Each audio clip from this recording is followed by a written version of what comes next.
Olá, seja muito bem-vindo, muito bem-vinda a mais essa transmissão da Segunda Igreja Presbiteriana de Jundiaí. Convido você para se unir a nós num tempo de adoração, de celebração, de alegria, de culto ao nosso Deus e Pai. Nós vamos nesse instante buscar a presença do Senhor, vamos orar, feche seus olhos, vamos falar com o nosso Deus. Nosso irmão presbítero Gilson fará oração nesse momento. Vamos orar. Senhor Deus, nós te agradecemos porque estamos na tua presença nesse momento. Nós te louvamos por esta oportunidade e somos gratos ao Senhor por tudo aquilo que o Senhor fez por nós e continuará fazendo, principalmente pela salvação das nossas almas. O Senhor recebe esse louvor, recebe esse culto, tudo aquilo que for feito aqui, seja para a honra e glória do teu nome, nós oramos em nome de Jesus. Amém. Nós vamos fazer nesse instante a leitura de Judas 24 e 25. Judas 24 e 25. Vamos contar com a ajuda de mais uma família muito especial aqui da nossa comunidade para a realização dessa leitura. Judas 24 e 25. Olá, irmãos. Meu nome é Wagner, estou junto com a minha família, minha esposa Adriana, meus filhos Gustavo e Alice, para juntos lermos a palavra de Deus no livro que se encontra em Judas, os versículos 24 e 25. Nós leremos todos eles juntos. Vamos lá?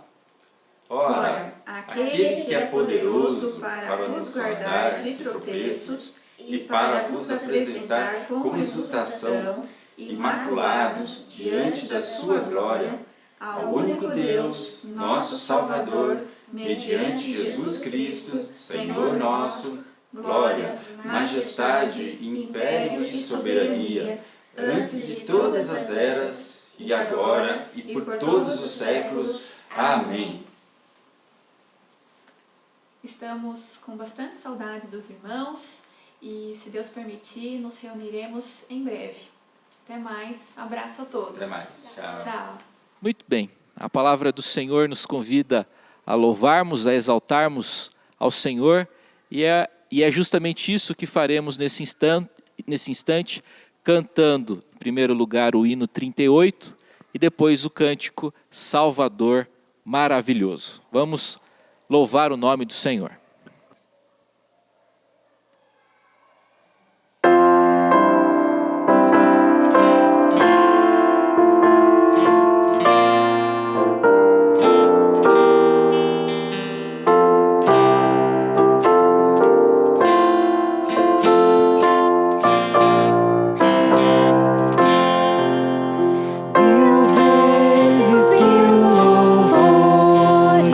Rendamos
Salvador, Conselheiro,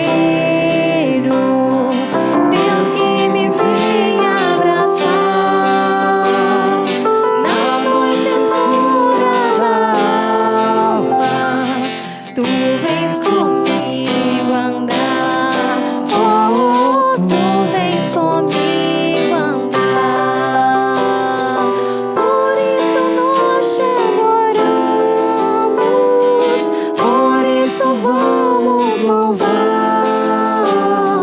pois essa graça que sara, só tu nos podes dar, oh, só tu nos podes dar. Pai poderoso e infinito, Deus que não cansa de amar, em meio às nossas fraquezas, nós vamos te buscar, oh, nós vamos te buscar. Por isso nós te adoramos, por isso vamos louvar, pois essa graça que sara, só tu nos podes dar, oh, só tu nos podes dar, oh, só tu nos podes dar, oh, só tu nos podes dar.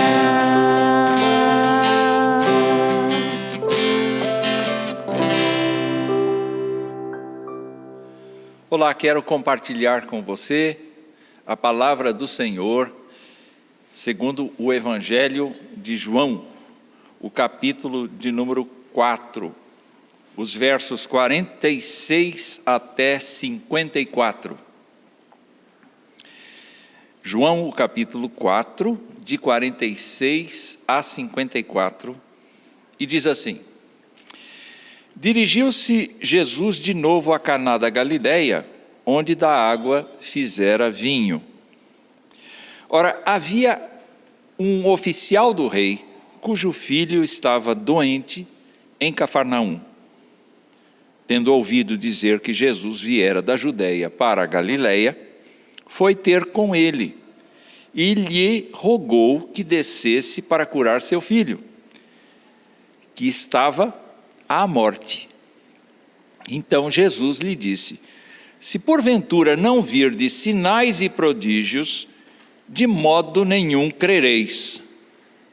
Rogou-lhe o oficial: Senhor, desce antes que meu filho morra. Vai, disse-lhe Jesus, teu filho vive.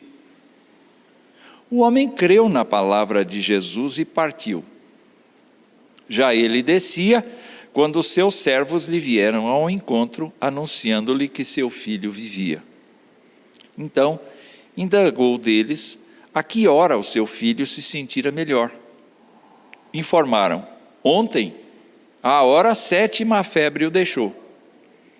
Com isto, reconheceu o pai ser aquela precisamente a hora em que Jesus lhe dissera: teu filho vive. E creu ele e toda a sua casa. Foi este o segundo sinal que fez Jesus depois de vir da Judeia para a Galileia. Vamos orar. Pai querido, nosso Deus, nós te agradecemos muito pela oportunidade que estamos tendo nesta hora de abrir o nosso coração diante de Ti e de receber Tua instrução, Tua palavra. Nós te agradecemos, nosso Pai, porque Jesus Cristo, quando veio à terra, expressou toda a Tua misericórdia, toda a Tua bondade para conosco. Não dificultou a vida de ninguém, pelo contrário, levou as pessoas a crescerem, a aprenderem e a se desenvolverem na fé. Nós te agradecemos por este episódio narrado pelo evangelista João. E nós suplicamos, nosso Deus, que o Senhor nos abençoe quando tratarmos do assunto que vamos tratar agora. Mas nós queremos pedir que o Senhor nos abençoe, que o Senhor abençoe as famílias, que o Senhor cuide de cada família, a fim de que haja bênção na casa de cada um. E nós suplicamos que o Senhor abençoe a nossa sociedade que está enferma por conta desta pandemia. Sustenta, ó Deus, com a Tua graça, a vida das pessoas e consola os aflitos, os enlutados, e dá, ó Deus, demonstrações do Teu poder para que creiam que Jesus Cristo é o Senhor e o Senhor é Deus Todo-Poderoso sobre todas as coisas. Nós oramos agradecidos em nome de Jesus Cristo. Amém. Queridos, o que é que o Senhor pode fazer por nós? Esta história é maravilhosa e nós podemos repeti-la aqui com nossas palavras, e é o que nós vamos fazer.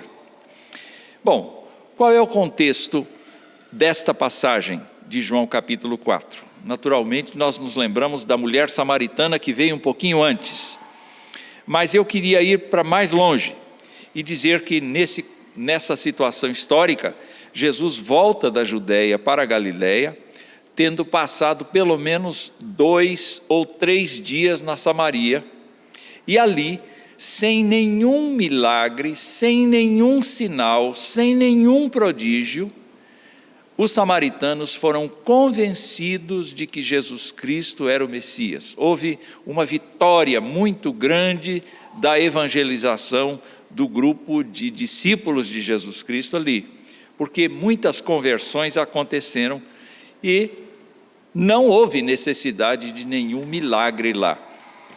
Mas quando Jesus chegou a Caná da Galileia, onde ele havia transformado água em vinho numa festa de casamento, ele notou que as pessoas que tinham estado em Jerusalém e que tinham visto as suas ações em Jerusalém, já tinham comentado acerca dele.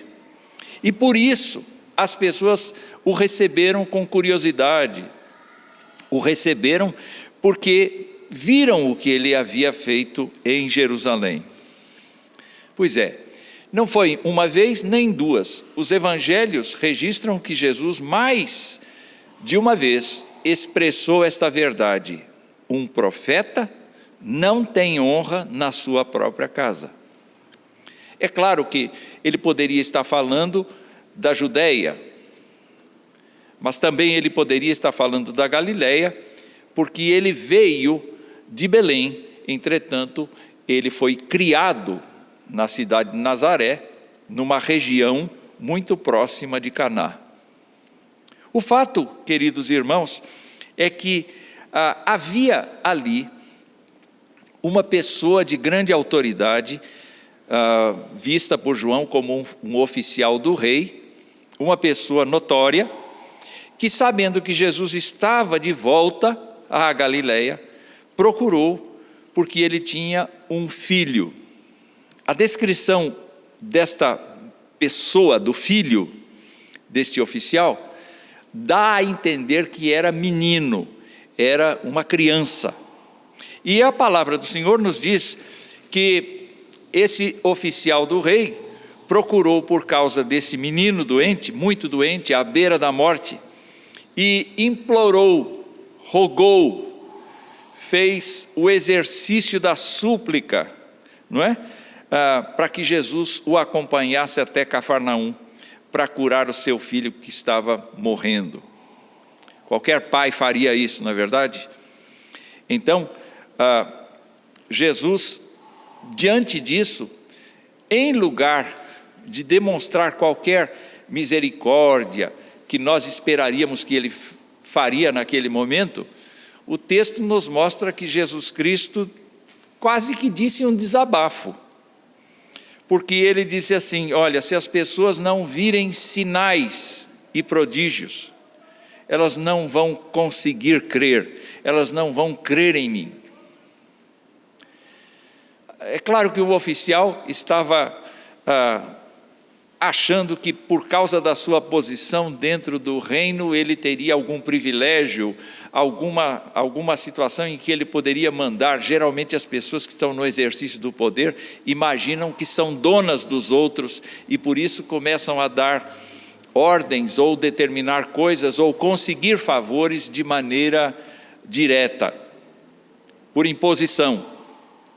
Mas Jesus Cristo então tinha acabado de dizer: olhe, se as pessoas não virem sinais, se as pessoas não virem prodígios, elas não serão capazes de crer. Exatamente o contrário do que aconteceu com os samaritanos alguns dias antes. Mas o oficial parece que não ouviu isso de Jesus e disse: Senhor, desce a Cafarnaum antes que meu filho morra. É como se ele dissesse assim: tá bom, Jesus, o senhor falou o que quis, mas a minha necessidade é maior do que a sua fala. Eu quero que o senhor desça, porque a reputação que o senhor tem é de uma pessoa que vai resolver o problema. Então eu quero uma pessoa que resolva o meu problema. Só que Jesus então acabou dizendo para ele: não vou. Mas de uma maneira diferente. Eu não vou fazer do jeito que você está imaginando que eu devo fazer. Eu não vou seguir a proposta que você está me fazendo, porque eu tenho a minha própria proposta. E a proposta de Jesus foi esta: vai, teu filho vive.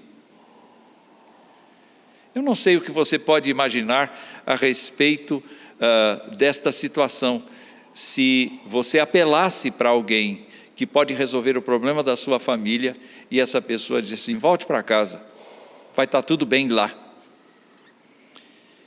Isto vai demandar de você e de mim uma grande confiança na pessoa que falou isso. E este é o primeiro ponto que eu quero destacar no que o Senhor pode fazer por nós. Em primeiro lugar, queridos irmãos, o Senhor Jesus curou o oficial. Não era o filho que estava morrendo, simplesmente. O oficial sabia que Jesus Cristo tinha poderes, mas não podia imaginar que Jesus Cristo era o Messias, aquele que tinha sido prometido no Antigo Testamento, aquele que tinha vindo ao mundo de maneira sobrenatural, aquele que morreria pelos pecadores, aquele que daria a sua vida em favor de todos, para que os que creem nele sejam perdoados e salvos eternamente. É muito interessante a gente olhar para o texto e verificar que o oficial creu na palavra de Jesus. E partiu. O que aconteceu no seu coração? Ele deve ter olhado muito nos olhos de Jesus, ficado quieto por um tempo, quando Jesus disse: vai, teu filho vive. E ele deve ter naturalmente pensado muita coisa: devo ir, não devo ir, será que ele está falando a verdade, será que ele não está? Mas nesse momento tomou conta dele uma crença, uma confiança, uma dependência, uma obediência. E a partir deste processo, ele partiu para Cafarnaum sob a ordem de Jesus. Não foi uma caminhada rápida, não é como daqui e ali. São 33 quilômetros de distância entre Caná e Cafarnaum. E ele teve que atravessar estradas e montanhas, e teve que andar por vários caminhos. Enquanto isso, a sua mente poderia estar viajando.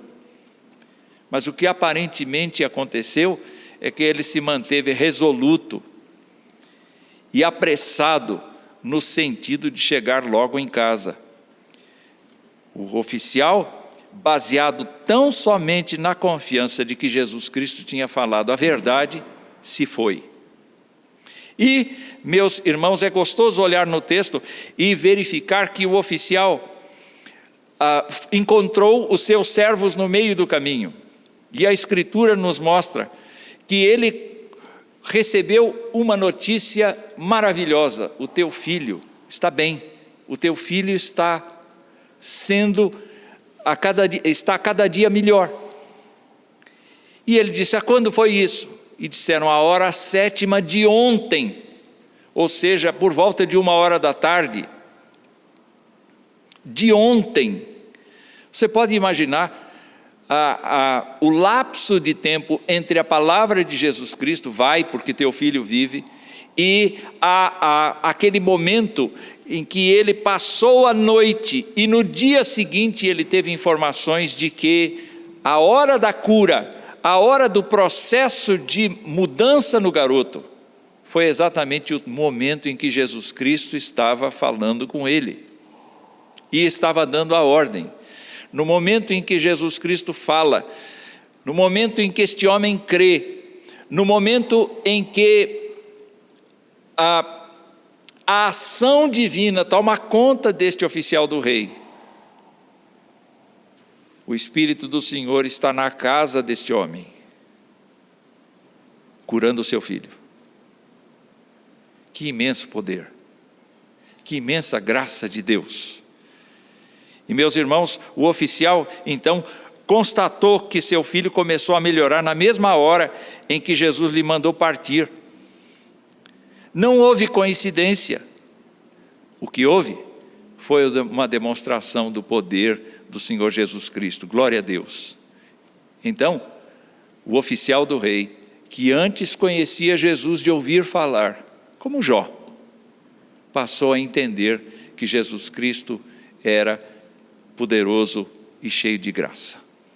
A segunda coisa que o Senhor pode fazer por nós está diretamente ligada à cura do menino. Jesus Cristo não sabia o que o menino tinha. Não sei se havia quem desse um diagnóstico, mas o diagnóstico era ruim. Todo mundo achava que o menino ia morrer. Jesus Cristo nunca teve problema com a morte. Ele cuidou perfeitamente da filha de Jairo, mesmo depois de morta. Ele cuidou de Lázaro, mesmo depois de morto. Ele cuidou do filho da viúva de Naim, mesmo depois de morto. E isso não seria problema para ele. Mas, amados irmãos, era necessário que este sinal fosse feito sem a presença física de Jesus Cristo, para que viesse a movimentar toda a casa daquele homem.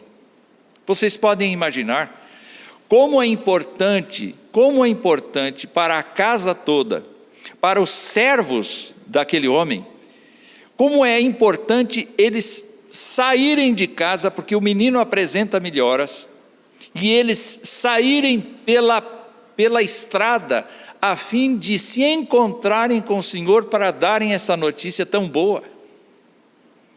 Como é importante que o pai, a mãe, que os irmãos, eventualmente, que os parentes todos ficassem sabendo que na mesma hora em que Jesus Cristo falou, lá em Caná, o Senhor movia a vida, a saúde do menino, de maneira que tudo fosse consertado. O que o Senhor pode fazer por nós? O Senhor não precisa resolver os nossos problemas, as nossas lutas, estando presente. Ele faz isso à distância, se Ele quiser. Outra coisa, não há obstáculos para o Senhor fazer modificação de coisas que aparentemente não têm solução para nós. O Senhor pode fazer.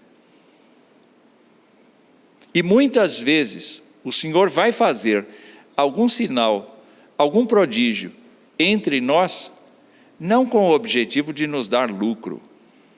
Não foi por causa do prestígio do oficial do rei que Jesus Cristo cuidou do filho dele. Não.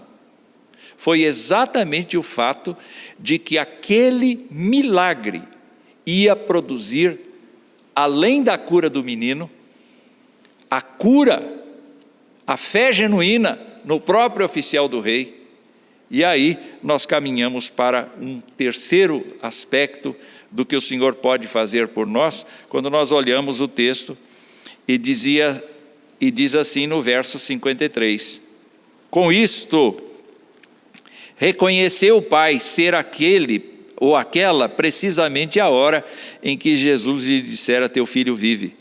E creu ele e toda a sua casa. O que Jesus queria fazer? Não indo para Cafarnaum, recusando acompanhar o oficial do rei. O que Jesus queria fazer? Nós podemos perceber agora o que ele queria fazer por aquela casa. Não apenas abençoar o oficial com a cura do seu filho. Não apenas tratar do oficial e fazê-lo crer, e fazê-lo confiar, e fazê-lo andar 33 quilômetros em busca desta resposta. Não. O que o Senhor queria é que a cura daquele menino alcançasse toda a família. Eu fico lembrando do apóstolo Paulo, quando estava na cadeia em Filipos, e depois do terremoto, o carcereiro entrou dentro da cela e perguntou na primeira pessoa, o que é que eu posso fazer, o que é que eu preciso fazer para ser salvo? E eu achei fantástica a resposta do apóstolo Paulo. Crê no Senhor Jesus e serás salvo. Tu, completa comigo, e a tua casa. Eu fico pensando, querido, querida, que Deus tem o propósito de usar muitas situações da vida exatamente para alcançar a todos os do nosso lar, da nossa convivência, da nossa proximidade.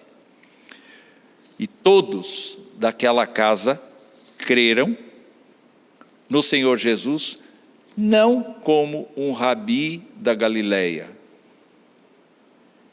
Se o Evangelho está notificando a gente, e João tem o propósito de mostrar que este sinal, como outros que ele narra no Evangelho inteiro, vieram para demonstrar que Jesus Cristo é o Filho de Deus, o propósito de João com esta passagem é mostrar justamente que eles creram que Jesus Cristo é o Filho de Deus.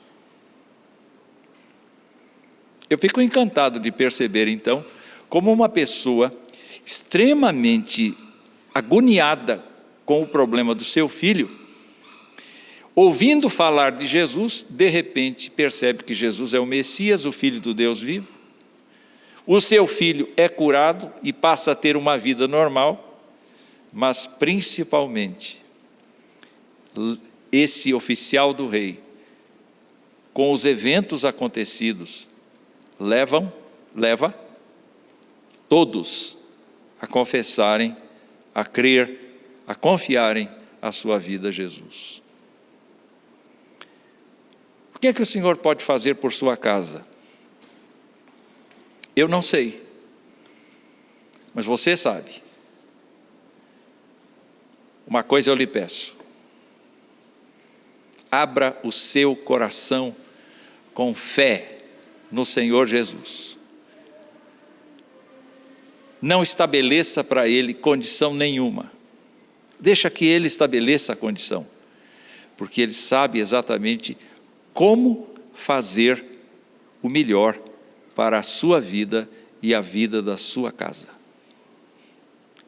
Que Deus seja louvado, que Deus te abençoe.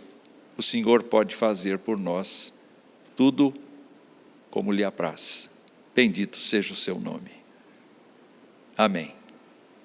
Louvado seja o Senhor pela reflexão que recebemos, que o Senhor nos ajude, nos capacite para colocarmos em prática aquilo que recebemos nesse momento, que veio da parte dele mesmo, para os nossos corações, para as nossas vidas, através da sua palavra. Nesse instante nós vamos cantar que o Senhor é a nossa fortaleza, que o Senhor é o nosso refúgio. Nesses dias tão difíceis, tão adversos, tão cheios de más notícias, eu convido você para afirmar que no Senhor encontramos refúgio e libertação. Vamos cantar essa verdade.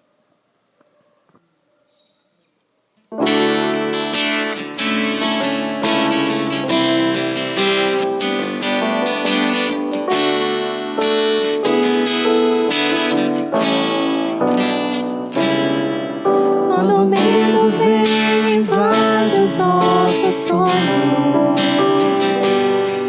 e a tristeza enfraquece o nosso olhar, nos lembre que Jesus venceu a morte e enviou quem vem nos consolar. Quando o medo vem e invade os nossos sonhos e a tristeza enfraquece o nosso olhar, nos lembre que Jesus venceu a morte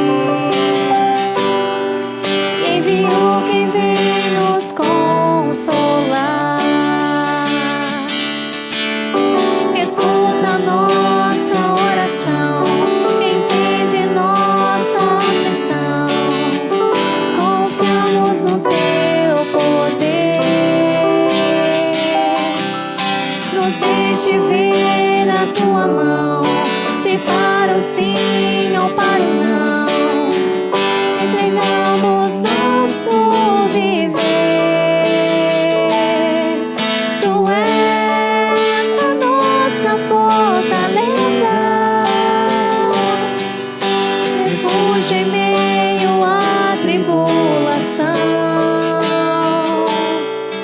Excede o nosso entendimento, traz paz ao nosso coração. Meu Deus, te damos toda a glória. Tu és Senhor da nossa salvação. Em tuas mãos está a nossa história. Aponta o caminho e direção.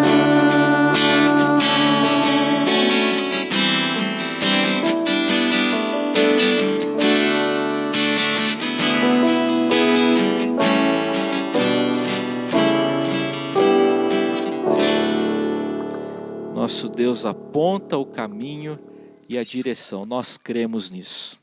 Vamos orar? Senhor, Tu és o nosso refúgio, Tu és a nossa fortaleza. E nós cremos que o Senhor nos dirige. O Senhor aponta o caminho e a direção. Nos fortaleça, nos dê graça, aumenta a nossa fé em Ti. Ó Deus, que a nossa alma encontre sossego e serenidade e paz em Ti. Nos faça, ó Deus, embaixadores do Evangelho, porta-vozes dessa mensagem impressionante, fantástica, de que o Senhor nos reconciliou consigo mesmo através da obra de Jesus. Ó Pai, nos fortaleça. É a nossa oração no nome poderoso e excelso de Jesus. Amém. Que a graça do Senhor Jesus, que o amor de Deus, o eterno e bendito Pai, que a comunhão do Espírito Santo seja com a sua vida, com a minha vida, com todo o povo de Deus, hoje e para todo sempre. Amém.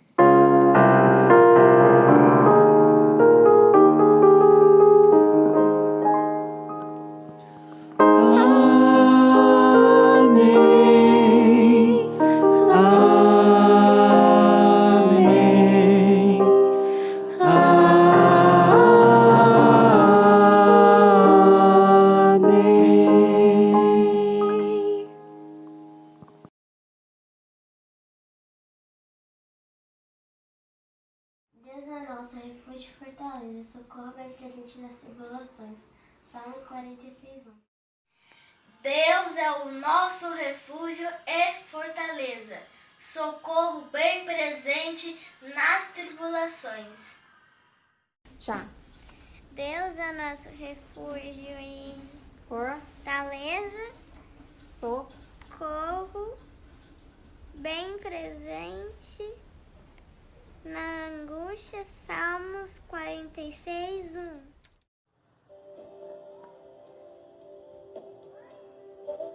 É o nosso refúgio, fortaleza, socorro bem presente na angústia. Deus é o nosso refúgio, fortaleza, socorro bem presente na angústia. Salmos 46:1.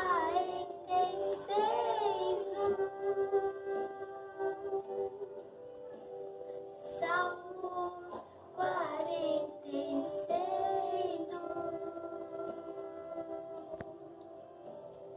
Salmos 46:1.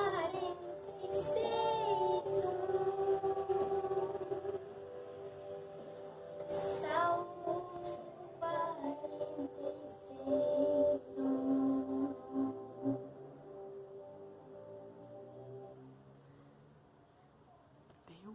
Deus é o nosso refúgio, fortaleza, socorro bem presente na angústia. Salmos 46:1.